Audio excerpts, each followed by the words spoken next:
Hello friends, मी Vishakha global online मराठीमध्ये आपल्या सर्वांचं स्वागत आहे. आजच्या सेशनमध्ये आपल्याला बामू युनिव्हर्सिटीच्या PhD एंट्रन्स टेस्टसाठी रिसर्च मेथॉलॉजीचं प्रिपरेशन करायचं आहे. रिसर्च मेथॉलॉजीचं प्रिपरेशन आपण MCQ थ्रू करत आहोत. MCQनी तुमची प्रॅक्टिसही चांगली होईल आणि ज्या कन्सेप्ट्स आहेत ते देखील तुमच्या क्लिअर होतील. आजचे आपलं 16वं लेक्चर, ऑलरेडी 15 लेक्चर्स कंप्लीट झालेले आहेत, ते देखील तुम्हाला हेल्पफुल ठरतील. So let start with today session.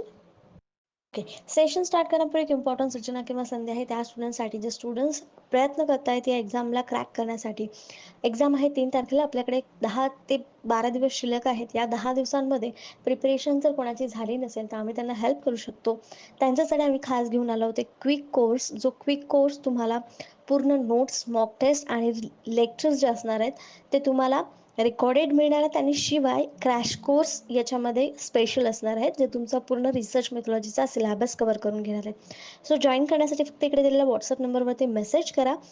कोर्सचे एनरोलमेंट जे आहे क्विक कोर्ससाठी ते सध्या चालू आहेत आणि फीस फक्त 799 रुपये आहे. तो लगेच जॉईन व्हा आणि प्रिपरेशनला सुरुवात करा. तर युनिट 4 मध्ये आपल्याला पेट एक्झामसाठी काय येणार आहे तर hypothesis definition, characteristics of good hypothesis and sources of hypothesis, types of hypothesis, null hypothesis and alternative hypothesis, hypothesis testing, type 1 and type 2 errors.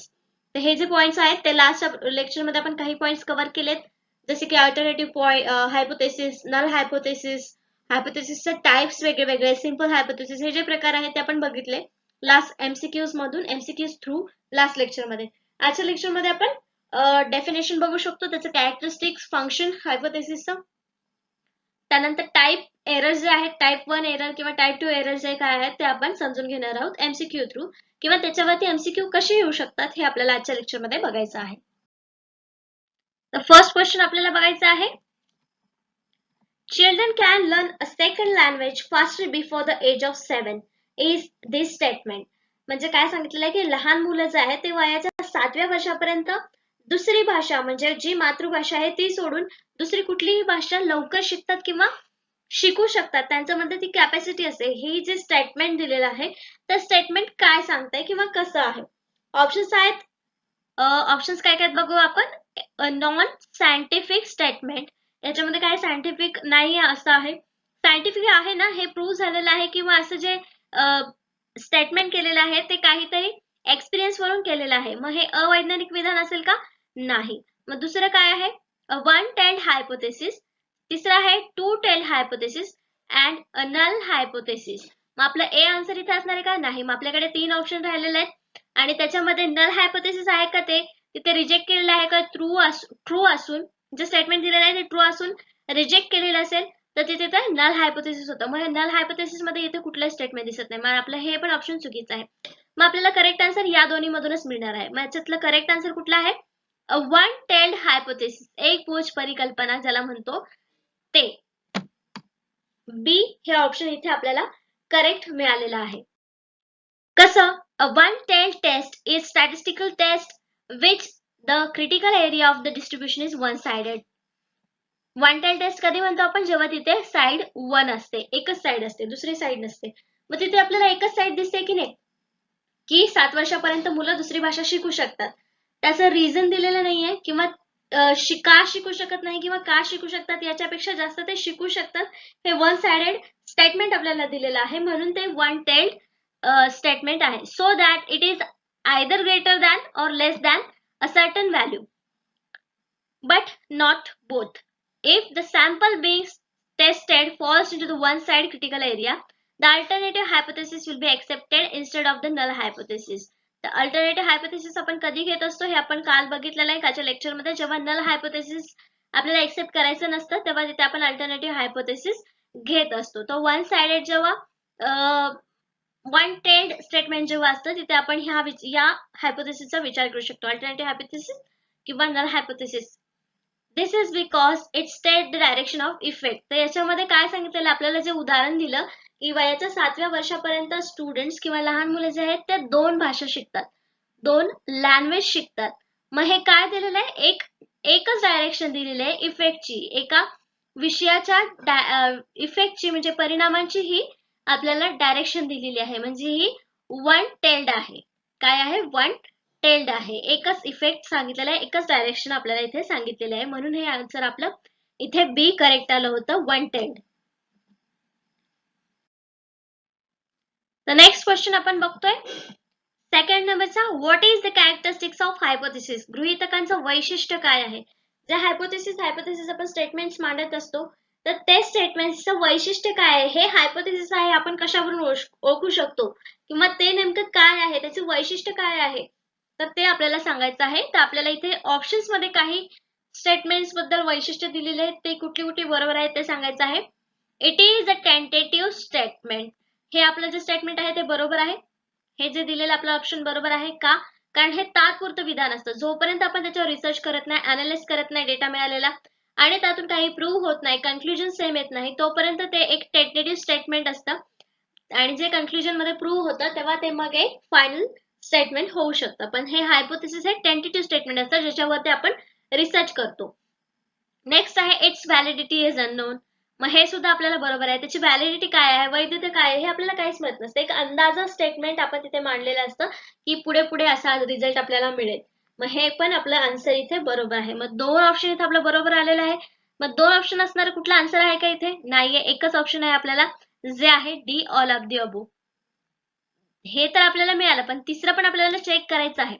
In the most cases, it specifies a relationship between two or more variables. बहुतांश घटनांमध्ये हे दोन किंवा अधिक variables बद्दल संबंध निर्दिष्ट करते. मग हे पण स्टेटमेंट आपण लास्ट लेक्चर मध्ये चेक केलं होतं की हे जे आहे वैशिष्ट्य ते हायपोथेसिस आहे, किंवा हायपोथेसिसचं हे काम आहे की दोन व्हेरिएबल्स मधला रिलेशनशिप स्पेसिफाय करणं. म्हणून हे जे तिन्ही स्टेटमेंट्स आहेत, तिन्ही ऑप्शन्स जे आहेत ते हायपोथेसिसचे कॅरेक्टरिस्टिक्स आहे असं आपण म्हणू शकतो. आणि ते तिन्ही कॅरेक्टर असल्यामुळे आपल्याला या क्वेश्चनचा आन्सर काय मिळणार आहे? D all of the above. वरील सर्व वैशिष्ट्ये ही गृहीतकाची आहेत, किंवा characteristics of hypothesis is all of the above असं आपण म्हणू शकतो. तर इथे अजून काय काय हायपोथेसिसचे कॅरेक्टरिस्टिक्स दिलेत, वैशिष्ट्य दिलेत, तर दिलेलं आहे hypothesis should B clear and precise. म्हणजे ते शुद्ध क्लिअर असलं पाहिजे, प्रिसाइज असलं पाहिजे, तेव्हा आपल्याला रिसर्च करण्यासाठी ते उपयुक्त ठरणार आहे. Hypothesis should B capable and being tested. म्हणजे हायपोथेसिस जे आपण मांडणार आहे, जे टेस्टेड केलं जाणार आहे, किंवा त्याची चाचणी झाली पाहिजे, अशा प्रकारचं ते हायपोथेसिस असलं पाहिजे. नेक्स्ट काय आहे, hypothesis should state a relationship between variables if it happens to be rational hypothesis. Relational hypothesis, जसं की आपण बघितलं की त्याचं वैशिष्ट्य काय आहे की टू व्हेरिएबल्स मधलं, दोन व्हेरिएबल्स मधले रिलेशनशिप जे आहे ते एक्सप्लेन करणं, स्पेसिफाय करणं, हे हायपोथेसिसचं काम आहे. तर याचाही अर्थ तेच सांगतो आहे की hypothesis should state relationship between variables. It may be one और टू और मोर if it happens to be a relational hypothesis. Next काय आहे आपला, इथे बघितलं आपण 3, 1, नेक्स्ट बघितलं 2, हे होतं 3 नंबरचं होतंय. आणि आता आपण 4th नंबरचं कॅरेक्टर बघतोय, कशाचं? हायपोथेसिसचं. Hypothesis should be limited in scope and must be specific. तर हायपोथेसिस कसा असावा? लिमिटेड असावा, आणि दुसरं मस्ट बी स्पेसिफिक. स्पेसिफिक म्हणजे काय? तर क्लिअर असावा, आपल्या विषयाशी रिलेव्हंट असावा. दुसरं कुठलाही त्याच्यामध्ये भुसा भरणं ज्याला आपण म्हणतो की एक्स्ट्रा थिंग्स त्याच्यामध्ये असणं. मोठ्याच्या मोठं हायपोथेसिस मध्ये स्टेटमेंट केलं तर ते आपल्याला अवघड होतं एखादा रिसर्च करण्यासाठी. म्हणून ते त्यांनी काय सांगितलेलं की लिमिटेड असावं आणि स्पेसिफिक असावं, म्हणजे ते आपल्याला सोपं जाईल. नेक्स्ट क्वेश्चन बघतोय आपण 3rd नंबरचा. What is not a function of hypothesis? गृहीतकाचं कार्य काय नाही? तर आपण जेव्हा जेव्हा क्वेश्चन नीट वाचत नाही तेव्हा तेव्हा आपण आपल्या हाताचे मार्क्स घालवतो. आपल्याला हे तर माहितीये की त्याचे हायपोथेसिस कॅरेक्टरिस्टिक्स काय आहेत आणि फंक्शन पण काय असणार आहेत हे आपल्याला थोडक्यात समजलेलं आहे. पण आपल्याला प्रश्न विचारलाय की what is not a function of hypothesis? हायपोथेसिसचं कुठलं काम नाहीये हे आपल्याला सांगायचंय. चारही ऑप्शन त्याच्यामध्ये येणार नाहीयेत. जेव्हा आपण वाचू तेव्हा आपल्या लक्षात येईल की एक फंक्शन यातलं नाहीये. तर बघूया एक एक स्टेटमेंट. ऑप्शन्स आहेत, it enables to specify, conclude what is true and what is false. हे खरे काय आणि खोटे काय आहे हे विशेषतः निष्कर्ष काढण्यास सक्षम करते किंवा सक्षम ठरते. तर हे स्टेटमेंट बरोबर आहे. कशासाठी आपण हायपोथेसिस मानतो की जे खरं आहे किंवा काय खोटं आहे हे काढण्यासाठी एक स्टेटमेंट किंवा निष्कर्ष काढण्यास मदत करतं. नेक्स्ट ऑप्शन काय दिलेलं आहे आपल्याला, it ensures only information needed will be collected. हे सुनिश्चित करते की फक्त आवश्यक माहिती गोळा केला जाईल. तर हायपोथेसिस मध्ये आपण एक जनरल स्टेटमेंट मानतो, टेंटेटिव्ह स्टेटमेंट मानतो की आपल्याला काय काय आवश्यक आहे किंवा आपल्या रिसर्च मध्ये काय मिळणार आहे. मग त्याच्यावरून आपण डेटा कुठला कलेक्ट करायचा आहे, कोणत्या प्रकारे करेक्ट करायचा आहे, ही माहिती सुद्धा आपल्याला हायपोथेसिस वरून समजते. म्हणजे इथे आपला ऑप्शन बी सुद्धा करेक्ट आहे की हे सुद्धा कार्य आहे गृहीतकाचं, माहिती गोळा करण्यासाठी मदत करतं. नेक्स्ट आहे it replaces the research problem. तर या स्टेटमेंट मध्ये किंवा या ऑप्शन मध्ये थोडासा आपल्याला प्रॉब्लेम दिसतो, याला स्टार करून नेक्स्ट ऑप्शन काय आहे वाचूया. It provides focus to the research problem and enhance objectivity. हे संशोधन समस्येवर लक्ष केंद्रित करते आणि वस्तुनिष्ठता वाढवते. तर हे हायपोथेसिस बद्दल बरोबर आहे का, हे फंक्शन आहे का? तर हो, जो आपण रिसर्च प्रॉब्लेम निवडलेला आहे हायपोथेसिस मध्ये आपण तो मांडत असतो, म्हणजेच तो संशोधन समस्येवर लक्ष केंद्रित करतो आहे. आणि शिवाय त्याच्यावरती वस्तुनिष्ठता का वाढवतोय, कारण त्यावरतीच आधारे आपण पुढचा रिसर्च करत आहे, म्हणून इथे त्याची वस्तुनिष्ठता वाढत आहे. मग डी ऑप्शन सुद्धा आपलं बरोबर आहे. हे तिन्ही कार्य आपल्याला जे आहे ते हायपोथेसिस दिसत आहेत, पण एक्सेप्ट सी काहीही असो, पण रिसर्च प्रॉब्लेमला काहीच रिप्लेस करत नाही, कारण तो आपण खूप डीप स्टडी करून आपण सर्च केलेला असतो आणि त्यावरती आधारित आपल्याला सोल्युशन शोधण्यासाठी रिसर्च करावा लागतो. मग हे संशोधन समस्येची जागा घेऊ शकतं का हायपोथेसिस? नाही. मग हेच जे कार्य आहे, फंक्शन आहे, ते हायपोथेसिसचं नाही.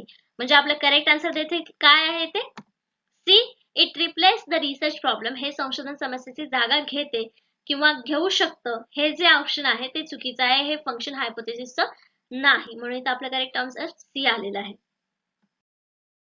तर ऑप्शन आपल्याला सी करेक्ट मिळालं होतं. A major function of hypothesis is to make it possible to test theories. तर हायपोथेसिसचं मेन फंक्शन किंवा कार्य काय असतं, जे आपल्या थेरीज निर्माण झालेल्या आहेत, तयार केलेल्या आहेत, त्या टेस्ट करणं, म्हणजे चाचणीमध्ये त्याची चाचणी घेणं, त्याच्यामध्ये पास करण्यासाठी, म्हणजे जी थेरी आहे ती खरंच लागू होते की नाही हे चेक करणं म्हणजे थोडक्यात टेस्ट करणं, चाचणी घेणं.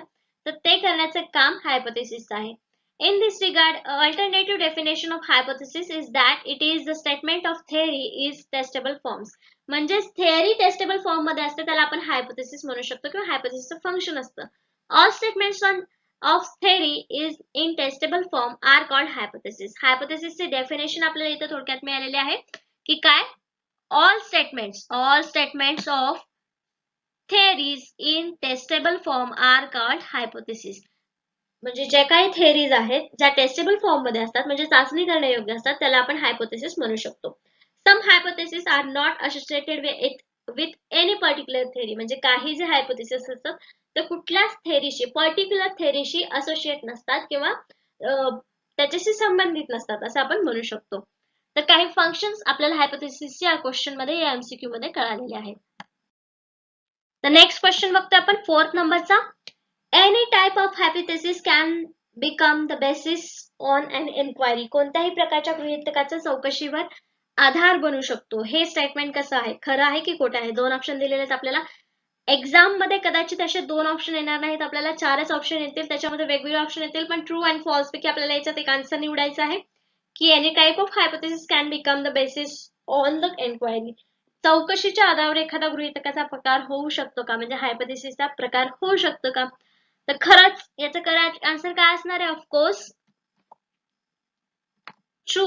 ए जे करेक्ट ऑप्शन आहे आपल्या इथे, तर ते आहे ए. का? तर कसलीही एन्क्वायरी असू द्या, आपण कसलाही क्वेश्चन निवडू द्या, आपण जे काही क्वेश्चन निवडतोय त्याच्यावरती आपण एन्क्वायरीज करतोय ना, मग त्याच्यावरती आपण हायपोथेसिस मांडू शकतो. सिंपल आहे, क्वेश्चन सिंपल आहे. वाचल्यानंतर आपल्याला अगदी काळजीपूर्वक वाचलं तर आन्सर लगेच मिळेल, पण जेव्हा आपण सुरुवातीला वाचतो की any type of hypothesis can become the basis on the enquiry, असं बघितल्यानंतर त्याचा आन्सर काहीतरी वेगळा असेल किंवा रिझन काहीतरी वेगळं असेल असं वाटतं, पण तेच आहे की आपण कुठल्याही एन्क्वायरीवरती म्हणजे आधारित असू शकतं हायपोथेसिस. जे काही आपण एन्क्वायरी करतोय त्याच्यावरती हायपोथेसिस कुठल्याही टाईपचा असू शकतो, म्हणून आपल्या इथे करेक्ट आन्सर ए मिळालेला आहे, ट्रू. करेक्ट ऑप्शन ए मिळालं, जे होतं true. A hypothesis is a hunch, assumptions, suspicion, assertion or an idea about the phenomena, relationship or situation, the reality of truth of which you do not know. Researchers call these assumptions hunches, hypothesis, and they become the basis of inquiry. तर इथे थोडक्यात त्यांनी काय सांगितलेलं, hypothesis म्हणजे काय आहेत, assertion आहेत, अझम्पशन आहेत, सस्पेशियस आयडिया आहेत, रिलेशनशिप आहे, सिच्युएशन आहे, याच्यावरतीच आपण हायपोथेसिस बनवत असतो, गृहीतक बनवत असतो. आणि तेच कशाबद्दल असतात, सत्य घटना किंवा जे खऱ्या घटना आहेत, ट्रूथ आहे, त्यावरतीच हे बनलेलं असतं. पण ज्या घटना आपल्याला माहिती नाहीयेत त्या, आणि त्या प्रूव्ह करण्यासाठी मग आपण वेगळी थेअरी मांडतो, वेगळा रिसर्च करतो. पण आधी हे काय मांडत असतो आपण, स्टेटमेंट जे ट्रू आहेत, रियालिटी आहेत, पण जे अननोन आहेत, कोणाला माहिती नाहीत. मग त्यालाच आपण काय म्हणतो, अझम्पशन्स किंवा हायपोथेसिस असं म्हणतो, जे आपण एन्क्वायरीच्या बेसवर करतो. म्हणून आपलं इथं करेक्ट आन्सर जे स्टेटमेंट होतं ते ट्रू आलं होतं. The basic idea of hypothesis is that there is no predetermined outcome. For a hypothesis to be termed as a scientific hypothesis, it has to be something that can be supported or refuted through carefully crafted experimentation and observation. तर hypothesis मध्ये basic काय आहे, तर basic जी idea आहे आपली ती that there is no predetermined outcome, म्हणजे पहिले तिथेच काहीच आउटकम मिळालेलं नसतं. जे आपल्याला करायचं आहे ते सगळं आपल्याला अंदाज बांधून तिथे एक स्टेटमेंट करायचं असतं. जी माहिती आपल्याला माहिती नाहीये त्याबद्दल आपल्याला काहीतरी लिहायचं असतं, एक विधान करायचं असतं हायपोथेसिस म्हणजे. नेक्स्ट क्वेश्चन बघतोय 5th नंबरचा. A total of 60% of females and 30% of males in the study population are smokers. This is a, इथे एक आपल्याला उदाहरण दिलंय की 60% महिला आणि 30% पुरुष हे लोकसंख्येपैकी स्मोकर्स आहेत, म्हणजे धूम्रपान करतात. हे एक स्टेटमेंट दिलेलं आहे, ते कसं स्टेटमेंट आहे आपल्याला सांगायचं आहे. ऑप्शन्स दिलेले आहेत आपल्याला इथे.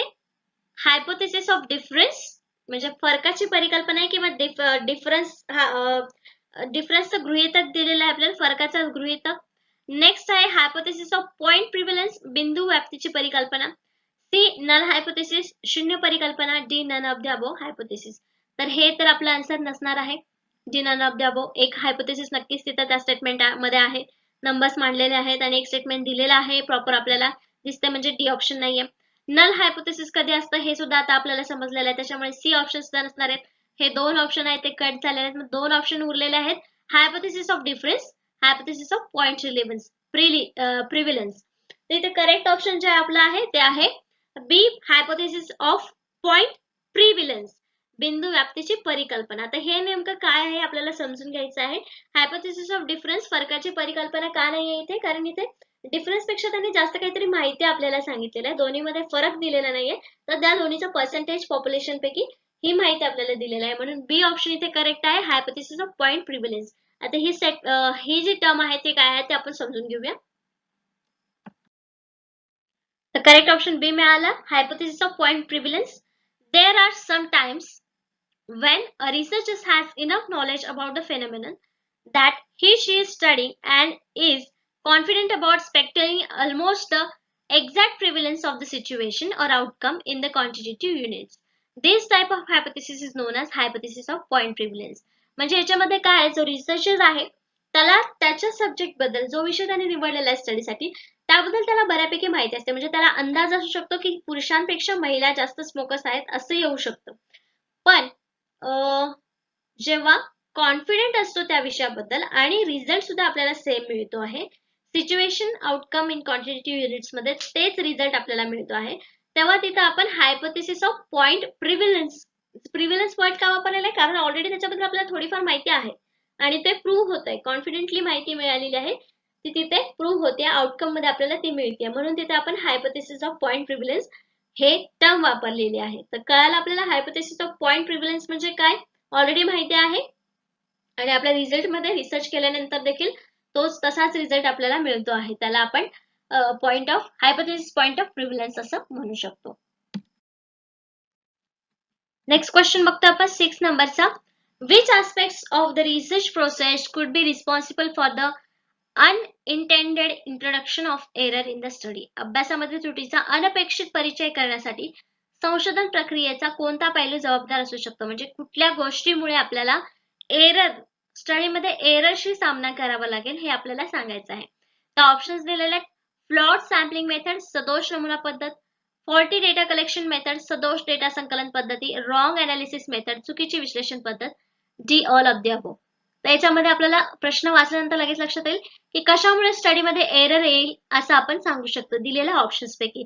तिथे दिलेला आहे सदोष नमुना पद्धत, म्हणजे ज्याच्यामध्ये दोष आहे काहीतरी नमुन्यामध्ये, त्यामुळे आपल्याला एरर येऊ शकतो का, येऊ शकतो.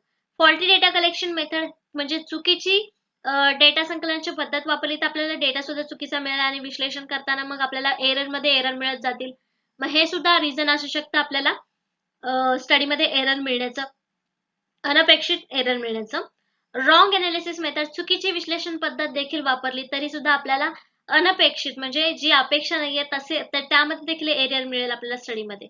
म्हणजे हे तिन्ही जे ऑप्शन्स आहेत आपल्याला 1A, B आणि C तिन्ही पॉइंट्स मध्ये आपल्याला एरर मिळू शकतात. हे जर चुका झाल्या आपल्या रिसर्च मध्ये तर नक्कीच तिथे आपल्याला स्टडीमध्ये एरर मिळणार आहे. मग करेक्ट ऑप्शन आपलं काय असणार आहे? D, all of the above. वरील सर्व जे पॉइंट्स आहेत त्यामध्ये आपल्याला म्हणजे अनपेक्षित परिचय करण्यासाठी तिन्ही पॉइंट आपल्याला कारणीभूत ठरू शकतात. तर या क्वेश्चनचा आपल्याला डी ऑप्शन करेक्ट मिळाला, all of the above. Survey sampling and sample frame errors occur when wrong sub population is used to select the sample. इथं आपल्याला एक एक्झाम्पल मिळू शकतं. कधी जेव्हा सर्वे सॅम्पलिंग मध्ये आपण चुकीच्या फ्रेम निवडतो, सॅम्पल फ्रेम्स निवडतो, चुकीचे गट निवडतो आपल्या रिसर्च साठी, तेव्हा आपल्याला एरर्स दिसून येऊ शकतात किंवा आपल्याला व्यवस्थित माहिती न मिळाल्यामुळे देखील एरर आपल्या स्टडीमध्ये मिळू शकतात. Or because of variation in the number of representativeness of the sample that responds, but the resulting sample is not representative of population concern. The sample हा is not a representative of population concern. हा एक वेगळा गोष्ट झाला. हे एक उदाहरण आपल्याला दिले की एरर कशामुळे येऊ शकतात, पण जे आपण मागे पॉइंट्स बघितले ते सुद्धा आपल्याला एरर येण्यासाठी किंवा रिसर्च मध्ये स्टडी मध्ये एरर मिळवण्यासाठी कारणीभूत ठरू शकतात किंवा कारणीभूत ठरतात. नेक्स्ट क्वेश्चन बघतोय आपण 7th नंबरचा. तर आपल्याला इथे ऑप्शन्स दोन छोटे दिसतात पण क्वेश्चन खूप मोठा दिसतोय. घाबरून जायचं नाही, आपल्याला पार्ट मध्ये क्वेश्चन वाचायचा आहे आणि खूप सिंपल त्याचा आन्सर आपल्याला मिळणार आहे. तर बघूया. ड्रॉइंग कन्क्लुजन अबाउट हायपोथेसिस, म्हणजे हायपोथेसिस बद्दल एक कन्क्लुजन काढायचं आहे. 2 टाइप्स ऑफ एरर कॅन अक्युअर, म्हणजे कुठलंही कन्क्लुजन काढताना त्याच्यामध्ये दोन प्रकारचे एरर्स अक्युअर करतात. हे स्टेटमेंट इथपर्यंत बरोबर आहे. पुढचं वाचायचं आहे. A type 1 error where the null hypothesis is rejected when it is actually true, and the type 2 error where the null hypothesis is accepted when it is false. तर गृहीतकाबद्दल निष्कर्ष काढणे दोन प्रकारच्या त्रुटी उद्भवू शकतात. एक प्रकार त्रुटी जे आहे जिथे शून्य परिकल्पना प्रत्यक्षात सत्य असताना नाकारली जाते, आणि एक प्रकार दोन त्रुटीमध्ये जिथे शून्य परिकल्पना चुकीची असेल तेव्हा स्वीकारली जाते. तर त्यांनी काय सांगितलेलं आहे? एक टाइप 1 एरर आणि दुसरा टाइप 2 एरर. हे दोन एरर आपल्याला असतात रिसर्च मध्ये, हायपोथेसिस मध्ये आपल्याला माहिती आहे. मग स्टेटमेंट मध्ये काय दिलेलं आहे त्यांनी की टाइप 1 एरर कधी होतो? जेव्हा हायपोथेसिस जे आहे, नल हायपोथेसिस जे आहे ते रिजेक्ट केलेलं आहे. पण कधी? जेव्हा ते ट्रू आहे. आणि सेकंड एरर मध्ये काय सांगितलेलं आहे की ऍक्सेप्ट केलेलं आहे, नल हायपोथेसिस ऍक्सेप्ट केलेलं आहे, जेव्हा की ते वाक्य फॉल्स आहे. मग हे जे टाइप एरर आहे तर हे टाइप एरर इथं बरोबर आहेत. मग आपलं करेक्ट ऑप्शन याच्यामध्ये ए आणि बी पैकी काय असणार आहे? ट्रू फॉल्स मध्ये ए बरोबर असणार आहे. हे स्टेटमेंट जे आहे ते ट्रू आहे कारण टाइप 1 एरर आणि टाइप 2 एरर हे आपले कन्सेप्ट राहिलं होतं जे आता आपण एक्सप्लेन करणार आहोत, पण याचं स्टेटमेंट हे जे आन्सर आहे हे ट्रू आहे. इथे आपल्याला बघायचं आहे की टाइप 1 एरर काय आहे, नल टाइप 2 एरर काय आहे. In statistic, a type 1 error means rejecting null hypothesis when it's actually true, while type 2 error means failing to reject the null hypothesis when it's actually false. The failing to reject means it is accepted, right? मग इथे दोन दिलेले आहेत, type 1 आणि second दिलेला आहे type 2. तर null hypothesis आपण असं लिहितो, नल हायपोथेसिस, आणि इकडे पण आपण लिहूया नल हायपोथेसिस. तर नल हायपोथेसिस जे आहे रिजेक्ट करतो कधी? जेव्हा ते ऍक्च्युअली ट्रू असतं तेव्हा तो टाइप 1 एरर असतो. आणि नेक्स्ट मध्ये काय ते आपण नल हायपोथेसिस एक्सेप्ट करतो जेव्हा ते चुकीचं असतं किंवा फॉल्स असतं. तर हे जे दोन अपोजिट एरर्स आहेत हे आपल्या लक्षात ठेवायचं आहे. ज्याच्यामध्ये नल हायपोथेसिस हा एक्सेप्ट करतो जेव्हा ते चुकीचं असतं तेव्हा तो टाइप 2 असतो. बरोबर? कन्फ्युज व्हायचं रिझन नाहीये, सिंपल आहे. टाइप 1 मध्ये आपण रिजेक्ट करतो हायपोथेसिस जरी ते खरं असलं तरी, आणि टाइप 2 मध्ये एक्सेप्ट करतो जरी ते चुकीचं असलं तरी. The risk of making type 1 error is significance level that you choose. That's a value that you set at the beginning of your study to access the statistical probability of obtaining your result. The significance level is usually set at significance level कुठे ठरलेली असते 5% ला 0.5. This means that your result only have 5% chance of occurring or less if the null hypothesis is actually true. To reduce the type 1 error probability, you can set a lower significance level. The significance level he concept आपण last lecture मध्ये समजून घेतली होती. त्याच्यावरती आपण type error कुठला आहे, 1 आहे की 2 आहे हे प्रोबॅबिलिटी वरून आपण त्याचा काढू शकतो. तर टाइप 1 एरर आणि टाइप 2 एरर हे कन्सेप्ट क्लिअर झाले असतील. नेक्स्ट क्वेश्चन बघतो आपण 8 नंबरचा. If we reject the null hypothesis we might be making. तर टाइप 2 आणि टाइप 1 एरर आपल्याला समजलेले आहेत. त्यापैकी कुठला आन्सर इथे असणार आहे हे आपल्याला सांगायचं आहे. जेव्हा नल हायपोथेसिस आपण रिजेक्ट करतो, कधी रिजेक्ट करतो? टाइप 1 एरर कधी येतो? जेव्हा ते आपण रिजेक्ट करतो खरं असताना, आणि जेव्हा एक्सेप्ट करतो चुकीचं असताना तेव्हा टाइप 2 एरर येतो. हे तर आपल्याला समजलं. मग इथे सांगितलं की we reject the null hypothesis we might be making. जर आपण शून्य परिकल्पना नाकारली तर आपण कदाचित बनवत असू. काय बनवत असू? इथं ऑप्शन्स दिलेले आहेत. Type 1 error, type 2 error, a correct decision और अनप्रिडिक्टेबल अनअपेक्षित. त्याचं करेक्ट आन्सर काय असणार आहे? टाइप 1 एरर इथे सांगितलं की जे स्टेटमेंट आहे म्हणजे नल हायपोथेसिस हे ट्रू आहे जेव्हा आपण रिजेक्ट केलंय. टाइप एरर 1 नाहीये तिथं कारण त्यांनी ट्रू आहे सांगितलेलं नाहीये. टाइप 2 एरर आहे का? नाही, कारण तिथे नल हायपोथेसिस त्यांनी एक्सेप्ट केलेलं नाहीये. आणि नंतर सी ऑप्शन आहे करेक्ट डिसिजन. पुढचं काहीच त्यांनी दिलेलं नाही की स्टेटमेंट 1 आहे की 2 आहे, म्हणजे तिथे आपण कुठलाही एरर बनवत नाहीये किंवा योग्य निर्णय घेत नाहीये. मग आपलं करेक्ट आन्सर इथे एकच असणार आहे, जे आहे डी, अनप्रिडिक्टेबल अनअपेक्षित. जे उत्तर आहे पुढचं ते पूर्ण स्टेटमेंट झाल्याशिवाय आपल्याला कळणारच नाही. We might be making unpredictable म्हणजे अनपेक्षित तिथं आन्सर असू शकणार आहे. म्हणून आपलं करेक्ट आन्सर इथे डी आलेला आहे. तर डी ऑप्शन आपल्याला मिळालं होतं करेक्ट, जे होतं की अनपेक्षित अनप्रिडिक्टेबल.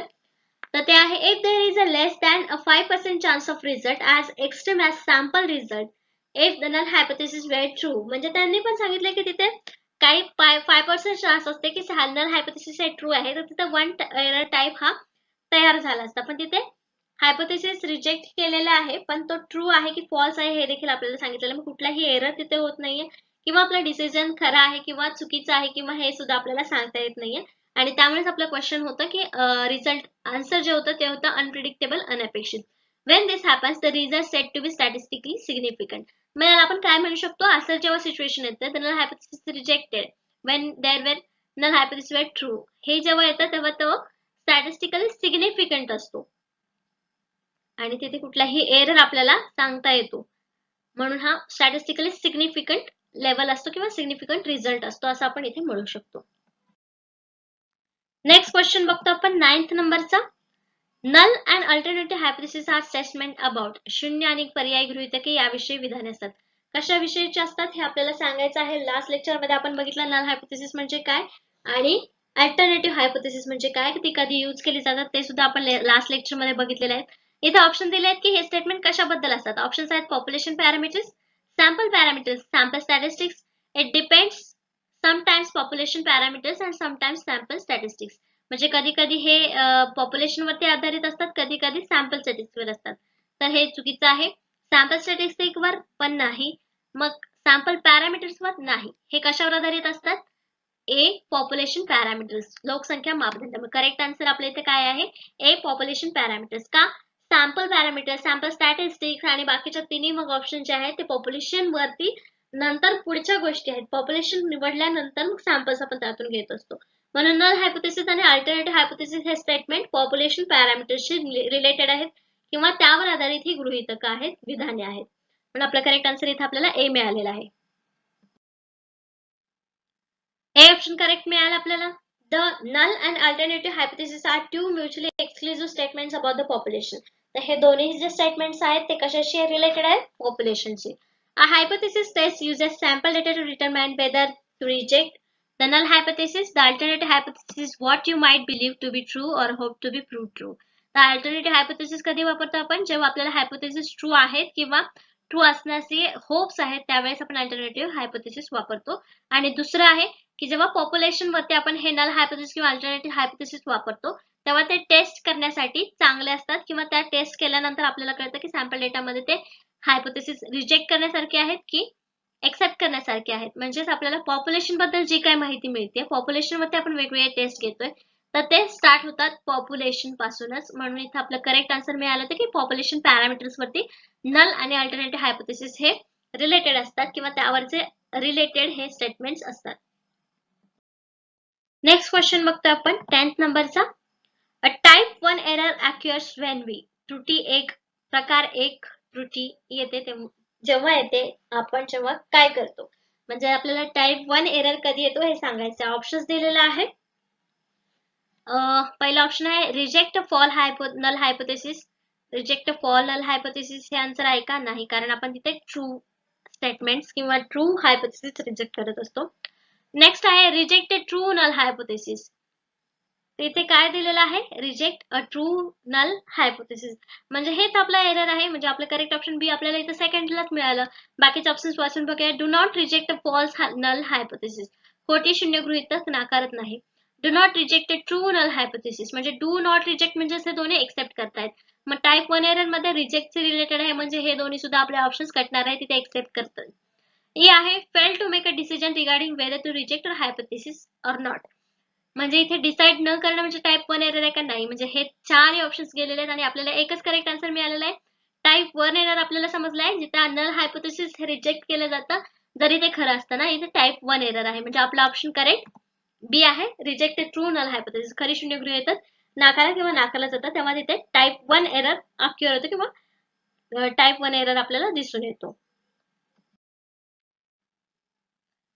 तर आपल्याला ऑप्शन करेक्ट बी मिळालं होतं आणि आपल्याला आता बऱ्यापैकी समजलं की टाइप 1 एरर काय, टाइप 2 एरर काय. तरी पण इथे आपल्याला एक्सप्लेनेशन दिलेलं आहे. Type 1 error corresponds to the rejecting null hypothesis when null hypothesis is actually true. बरोबर. इथे टाइप 1 एरर आपल्याला सांगितलं.